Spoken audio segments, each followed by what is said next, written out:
இன்றைக்கி வந்து 3 சித்தர்களை பற்றி நாம் பார்ப்போம். பெண் சித்தர்களில் வந்து அக்க மகாதேவி. இவங்க வந்து ஸ்ரீசைலத்தில் தான் இவங்களுடைய சமாதி இருக்குது.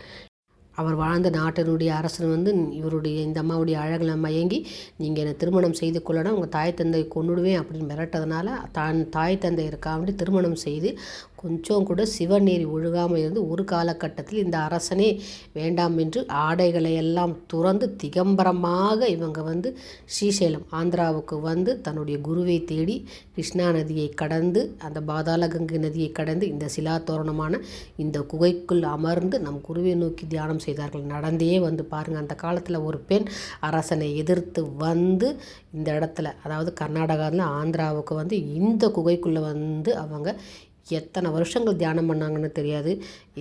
அந்த காலத்திலே இவங்களுடைய தைரியம் எப்படி இருந்துச்சு பாருங்கள். இந்த தைரியத்தை நம்மளும் கற்றுக்கணும். இவங்களுடைய திருவடியை நம்ம இன்றைக்கி வணங்குவோம். அதே மாதிரி மாயம்மா, அதாவது வெளிப்புற அழகு நமக்கு தேவையில்லை, உள் அழகு மட்டும்தான். வெளியில் வச்ச அழகை வச்சு எதையுமே எடை போடக்கூடாது. பெண்கள் எல்லாருமே சமமானவர் தான். எல்லா இடத்துலையும் பெண்களினுடைய எல்லாமே ஒரே மாதிரி தான் அவங்க. இதில் வந்து முகத்தினுடைய அழகில் வச்சு அந்த போலியான உருவத்தை வச்சு எடை போடக்கூடாதுன்னு வந்து நமக்கு எடுத்துக்காட்டினவங்க வந்து மாயம்மா. அவங்க வந்து அந்த சித்தருடைய திருவடியை நம்ம வணங்கிக்குவோம். அவங்களுடைய சமாதியை நம்ம இன்றைக்கி தரிசனம் பண்ணிக்குவோம். மாயம்மாவுடைய சமாதி சேலத்தில் இருக்குது. அதுக்கப்புறம் உங்களுக்கு தறிகொண்ட வெங்கம்மா. எப்படி வந்து உங்களுக்கு அக்க மகாதேவி வந்து கர்நாடகத்துலேருந்து ஸ்ரீசைலத்துக்கு வந்து அவங்களுடைய குருவான சிவனை நோக்கி அவங்க ஐக்கியமானாங்களோ, அதே மாதிரி இவங்க எப்படி தெரியுமா, கர்நாடக மாநிலத்தில் வந்து திருப்பதிக்கு வந்தாங்க. திருப்பதி வந்து பெருமாளை கிட்ட இருந்து அவங்களுக்கு கைங்கரியம் பண்ணி துளசி மாலைகளை தொடுத்து கொடுப்பது தான் அவங்களுடைய வேலையை. தினமும் துளசி மாலையை தொடுத்து கொண்டு போய் பெருமாளுக்கு போட்டு அதுக்கு சந்தோஷமே அலாதியான்னு சொல்லிட்டு இருக்கிறவங்க.